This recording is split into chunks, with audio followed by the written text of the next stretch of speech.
We are talking about demons and devils and how to make them more interesting in your campaign, and today we're talking about Agares. Stay tuned.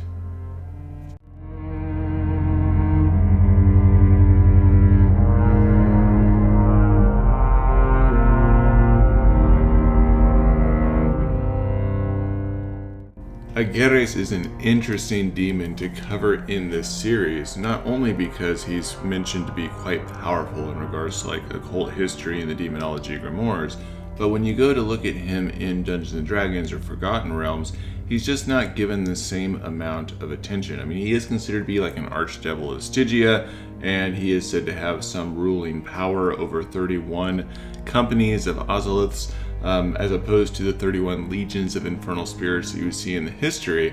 But there's not really anything that I can find in regards to like stat blocks that represent what his abilities are, what he can really do. And while there's some descriptions of him that differ from what you would find in the grimoires of history, there's not really any great images of him that I can find. So if you have anything, let me know down in the comments. But as always, I want to give you some information to make him a little bit more interesting for your tabletop role-playing game. I've tried to dive deep into figuring out where the concept of Agares came from, and to be honest, the earliest reference I can find is from the late 16th century in the Pseudomonarchia Daemonum. There is a reference to him in the late 19th century in the Dictionary Infernal, and of course we find him in the Book of Solomon, the Lesser Book of Solomon, and the Ars Goetia, and all of these kind of give the exact same description of him. Agares, who is sometimes called Agrias, is a duke that is underneath the power of the East, and he is said to come in the form of an old fair man riding upon a crocodile who carries a goshawk, which is like a hawk, up on his fist, and he's somewhat mild in appearance. He has the power to make those who run stand still and to bring back runaways. He teaches all languages or tongues presently. He has the power to destroy dignities, both spiritual and temporal, and cause earthquakes. He is said to have once been part of the Order of Virtues in the heavenly realms and currently governs over 31 legions of infernal spirits.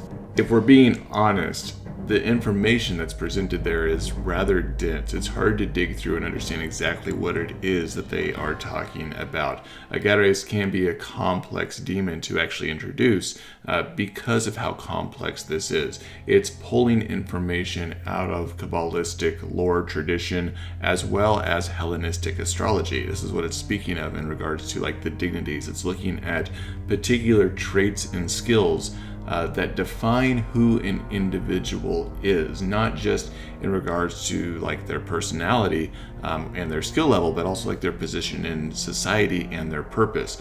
And what Agares is capable of doing is not only giving or destroying particular traits for an individual in their life temporarily, that is like bound by time, but also spiritually, that is not bound by time. So who they are in essence of their like spirit, who they are beyond the physical body.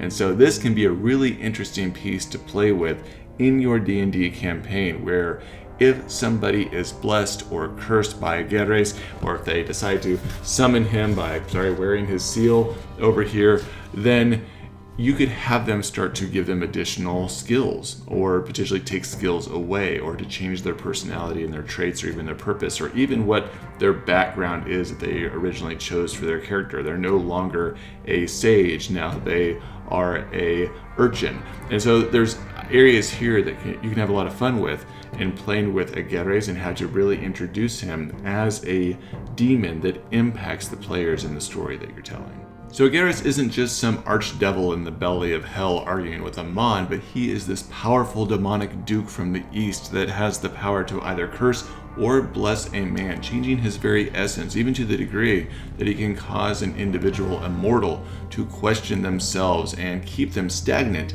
in their skill level, preventing them from being able to grow. And it is said that in Kabbalistic lore that his arch nemesis is Jalil, this angel that can kind of undo or stop him from inflicting punishment on his enemies. So that's something to keep in mind as well if you want to add to your story. But this is my quick rundown of Agares and how to use him in your TTRPG game. I hope that you've enjoyed this. Hit the like button, the subscribe button, and I'll see you again next time. Dungeon Brew.